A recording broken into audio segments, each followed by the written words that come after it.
कोई आकस्मिक स्थिति बनती है या कोई अपराध की घटना प्रशासनिक भवन था, वहाँ थाना प्रभारी डाइवर्जन करना पड़ता है, तो ये रजा देवपुर वाला जो चौराहा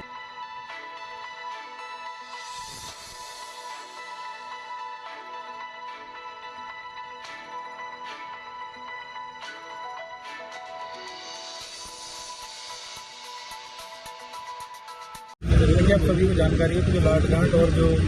आजमगढ़ वाला जो हमारा रोड है वो अक्सर बिजी रहता है और यहाँ पे अक्सर जो जाम की सूचनाएं मिलती रहती है। कई बार जब जाम लग जाता है तो डाइवर्जन करना पड़ता है, तो ये रजा देवपुर वाला जो चौराहा है यहाँ से डाइवर्जन करना पड़ता है। और डाइवर्जन कभी रात में करना पड़ता है, जब जैसे कभी आप लोगों ने देखा होगा कि जब तुम चला था तो यहाँ से लेके और वहाँ तक पूरा जो लाटघाट तक है वो पूरा अक्सर जाम रहता था। पुलिसकर्मियों को बैठने के लिए यहाँ पर जगह नहीं थी और कई बार ये भी होता है कि रात्रि के टाइम पर जो यात्रीगण होते हैं उनको भी किसी प्रकार का मान लीजिए गाड़ी खराब हो गई है, कोई अन्य असुविधा हो गई है, तो जो पुलिस स्टेशन यहाँ से काफ़ी दूर है वो भी ऑन रोड नहीं है। और ये एक बूथ बनाया गया जिससे कि सभी लोगों में जो यात्रीगण हैं उनमें भी सेंस ऑफ सिक्योरिटी रहे और साथ ही साथ जब भी कभी ट्रैफिक जाम की समस्या हो या डाइवर्जन का जब काम होगा तो यहाँ पे काम आएगा और यहाँ पे पुलिस स्टाफ है वो 24 घंटे तैनात रहेगा, जिससे लोग आसपास के लोग हैं उनको इससे सहूलियत होगी। तो आज यहाँ पे एक पुलिस बूथ का जन सहयोग से निर्माण कराया गया था और इसके लिए जो भूमि है वो भी जन सहयोग के माध्यम से प्राप्त हुई है और इसी में सभी लोगों ने सहयोग किया और यहाँ एक पूर्ण पुलिस बूथ जो बनाया गया है। सभी जो सामान्य नागरिक हैं वो भी इस कप्तानगंज थाने पर आप आए हैं, नया प्रभारी कक्ष का यहाँ पे उद्घाटन किया, उसके बाद देखिए थाना कप्तानगंज बहुत ही महत्वपूर्ण थाना है और यहाँ पे एक तो ये हाईवे पे पड़ता है और दूसरा जो कस्बा है वो भी महत्वपूर्ण कस्बा है। यहाँ पे जो पहले वाला प्रशासनिक भवन था वहाँ थाना प्रभारी को बैठने के लिए जो कक्ष था वो छोटा था, वहाँ विशेष तौर से जब जन सुनवाई और करनी होती है तो तब भी लोगों को बैठने की जगह नहीं थी। तो यहाँ पे एक नया थाना प्रभारी का एक कक्ष ऑफिस और उनका जो जन सुनवाई कक्ष है वो बनवाया गया है और इससे आने वाले टाइम में जो भी यहाँ पे मिलने वाले लोग आएंगे, जो शिकायत करता लोग आएंगे तो उनको अच्छी जगह पे बिठा के और उनकी जो समस्या है उनकी सुनवाई भी यहाँ पे की जा सकेगी। इसके अलावा जब भी कोई वरिष्ठ अधिकारी के द्वारा या क्षेत्राधिकारी के द्वारा थाने पे जो सब इंस्पेक्टर है और जो स्टाफ की जो मीटिंग है तो वो भी यहाँ की जा सकेगी। तो ये काफ़ी एक अच्छी आज यहाँ पे थाना प्रभारी कक्ष का यहाँ पे उद्घाटन किया गया है और बहुत ही अच्छे तरीके से इसको बनाया गया। सर, आज आपके द्वारा ये आजमगढ़ जनपद के रौनापाड़ थाना क्षेत्र की एक दवारांचल की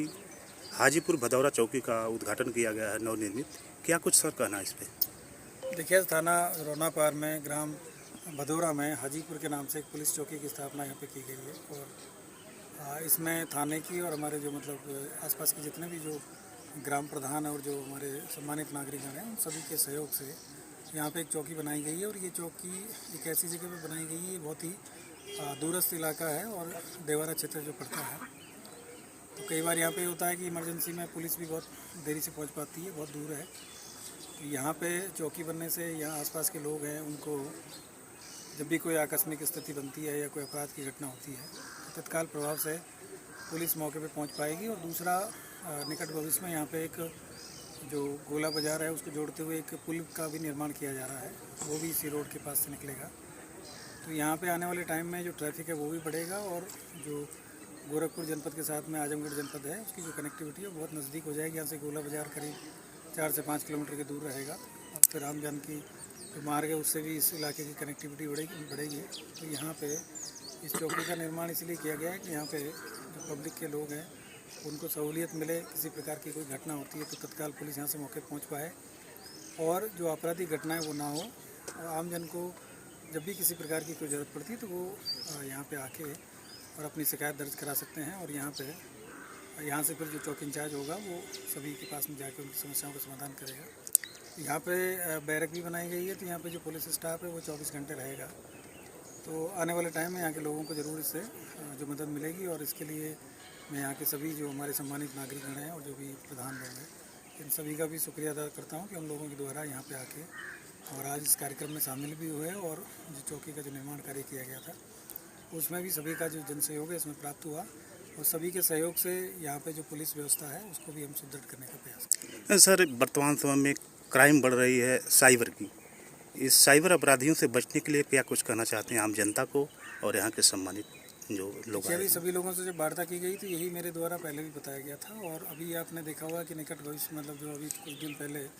आजमगढ़ से एक कॉल सेंटर पकड़ा गया था, एक कॉल सेंटर यहाँ बनारस से पकड़ा गया था। और आप देखते हैं आए दिन तमाम जो इस तरह की जो बैटिंग ऐप्स है, गेमिंग ऐप्स है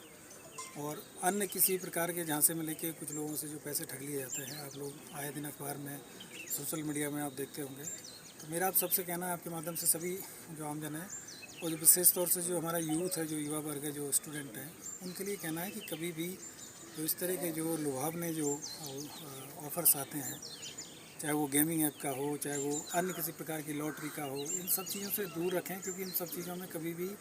आपको बेनिफिट नहीं होता है और ये इस तरीके से इनकी प्रोग्रामिंग होती है कि फाइनली आपका नुकसान ही होना है। और दूसरा ये बहुत टाइम टेकिंग होता है, और कभी भी अपना जो अकाउंट नंबर है, चाहे वो अपने परिवार के लोग हैं, चाहे अपना अकाउंट नंबर है, उसकी किसी को भी डिटेल शेयर ना करें। इवन जब भी बैंक से भी अगर फ़ोन आता है तो खुद जाके मैं फिजिकली जाके चेक करें, पूछे आप बैंक मैनेजर से कि आपने हमको फ़ोन किया था, या उनका मोबाइल नंबर अपने पास में रखे बैंक मैनेजर का, तो उनसे पूछ ले